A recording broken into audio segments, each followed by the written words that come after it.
to work together with Red Cross and the local community in terms of search. I think this is a catastrophe that is really very painful to all of us as a country, and I must really appreciate the work that has been done jointly between the Ministry of Interior, the Ministry of Defense, Public Works, county governments, non-state actors, especially led by Red Cross, the local community, the well-wishers. Many people are really calling us to say that they would really want to stand with the victims of this tragedy, notwithstanding what government will do. And I'm sure that the county government was working on something to ensure that we have a better ways of channeling this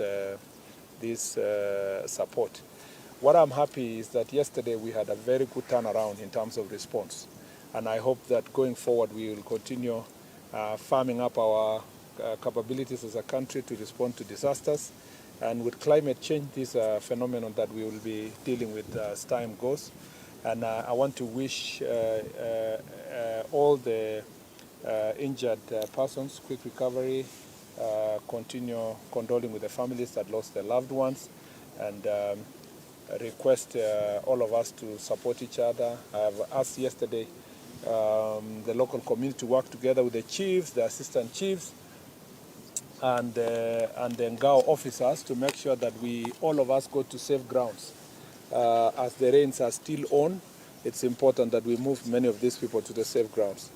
Along the entire Kerio Valley is actually under threat as it continues to rain, all the way from these sides of Baringo, Keyo side, Marakwet, West Pokot.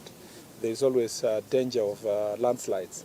And I think that our Ngao officers, our county commissioners, the regional commissioner is well briefed to make sure that we give out early warning and an alert to everybody to go to safe grounds. And if we work together like this, we'll be able to resolve this issue. Kwa hivyo ningetaka kuwatakia familia ambao wameumia, wamepoteza ndugu zao, tunawafariji, tunawatakia nguvu ya kutoka Mwenyezi Mungu, na wale wenye wameumia tunawaombea wapone haraka, na tunawashukuru madaktari kwa hospitali mbalimbali ambao wamejitokeza kusaidia wale wapone. Kwa hivyo siwezi kusema mengi sana kwa sababu ndugu yangu Geoffrey ashasema, na tunasaidiana pamoja kusonga mbele. Ninaamini ya kwamba tutapiga hatua kubwa sana leo kuhakikisha kwamba tumewafikia wale wako mashinani na miili ambayo zimepatikana leo asubuhi, na wale wamepotea bado wanatafutwa. Tutafanya kila liwezekanavyo kusaidiana, na nawashukuru sana kila mmoja kwa kujitokeza. Asanteni sana. Unless there is a question really.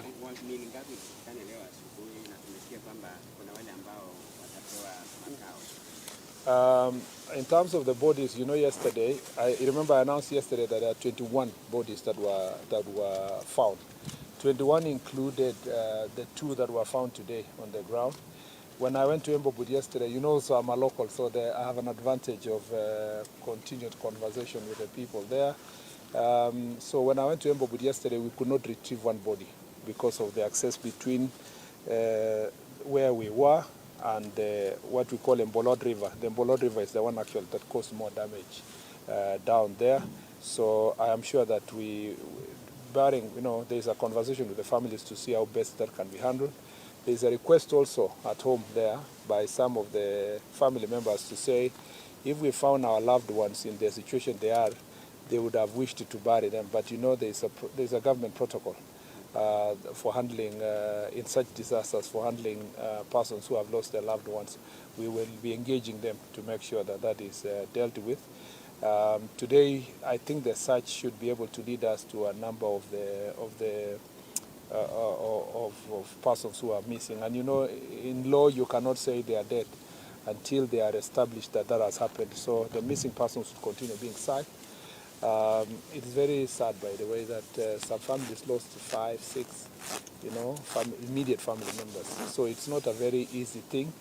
I am sure that the team has also updated you that a priority now is psychosocial support, including counseling services that are going to be dealt with. So Since we did yesterday an update, this evening I think we should do another formal update in terms of the search and confirm. But as you know, last night 16 bodies we came with, who came this way. 2 were in Kapsawar, and then the other 2, 1 was still on the ground, and these other 2 that have now been finally confirmed. So we were still working with the 21 for now until we do another update later. Is it possible to move these people from this area? It's not easy. Let me speak to you now as a resident. You see, the biggest problem with this issue is deforestation, the problem of landlessness. Remember that when we moved people from Embobut, again I was in the task force that we worked on that issue, we moved them below the road. Some part of the below the road was still in the forest, but it was a compromised position for the time being, so that you can find a better settlement. But now if you go further to the escarpment, when and I had a chance to go around that place, a lot of this landslide happened in the Embobut ward side.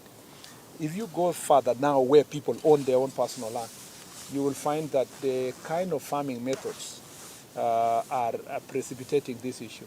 Remember this ancestral land. If you have to move everybody in Embobut, you close the whole ward. So part of the things we've been discussing with the county government is to see how we change the farming methods. Instead of doing millet and maize, it may be better to go to tree crops. And that is what, the county government and us have been conversing as people from this area to see if we can move all these people away from maize farming. Remember also that these are one community. The people in Valley and the one in Embobut, they go to Valley, they live in the Valley, they come and farm at the escarpment there. So this, we can tell them we now move maize farming to the Valley, we do irrigation. Remember that as we dealt with security issues, there is possibility that these people didn't need to come and do what they were doing, because part of the reason why that farming was happening in the escarpment is because these were people who were running away from insecurity. The reason why even where people are living now in the Valley was really driven by insecurity. Ordinarily, they would have been living in the Low Valley. But recently we have made very, very great progress.